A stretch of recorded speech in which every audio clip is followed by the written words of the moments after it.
నరహత్య చెయ్యకూడదు.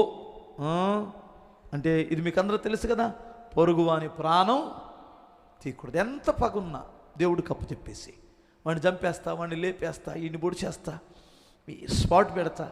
పిచ్చోడా, నువ్వు చేస్తే ఏం చేస్తావు? ఎంత ప్రమాదమో తెలుసు ఒక మనిషిని చంపడం.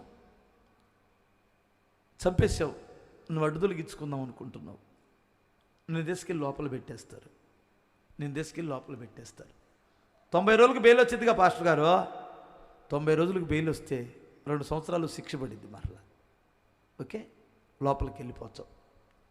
నీ పిల్లలు ఏ దారి అవుతారు, నీ భార్య ఏ దారి అవుతుంది. సమాజంలో నీ భార్య మీద ఎలాంటి ముద్ర వేస్తారు, నీ పిల్లల మీద ఎలాంటి ముద్ర వేస్తారు.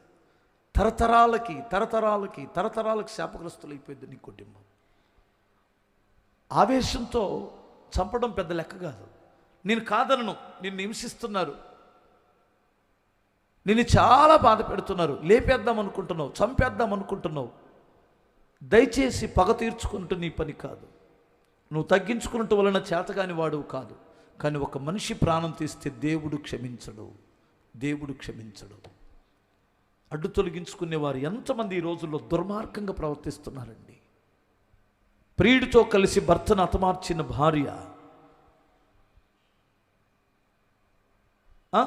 చదువుతున్నారా మీరు? భార్యని హతమార్చిన భర్త, డబ్బుల దగ్గర, ఆస్తుల దగ్గర, స్త్రీ దగ్గరే ఎక్కువ మర్డర్లు ఇక్కడే జరుగుతున్నాయి. ఒక స్త్రీ చుట్టూ తిరిగింది ప్రతి మర్డర్ కూడా. ఎక్కడైనా మర్డర్ జరిగిందంటే స్త్రీ, అమ్మాయి, దాని వెనకాల దాని బ్యాక్గ్రౌండ్ మీరు తీస్తే బయటికి ఎక్కువ మంది స్త్రీలో ఉన్నారు. దయచేసి గమనించాలి, నువ్వు మనుషులను చంపుట వలన నువ్వు నిర్దోషిగా ఎంచబడు. నరుని చంపువాడు తిరిగి మరలా అదే శిక్షా విధిలోనికి వెళ్ళిపోతాడు. నువ్వు కూడా చంపబడతావు. బైబిల్ చెబుతుందండి, నువ్వు ఏది చేస్తావో అదే పంట నువ్వు కోస్తావు. అందుకని ఎవరైనా లైవ్లో వింటున్న బిడ్డలు కూడా ఎవరి మీద పగబెట్టుకున్నారా, ఎవరినైనా చంపేయాలనుకుంటున్నారా, దయచేసి అది మీకు దూరమగునుగాక. స్తోత్రం చెప్పండి ఒకసారి.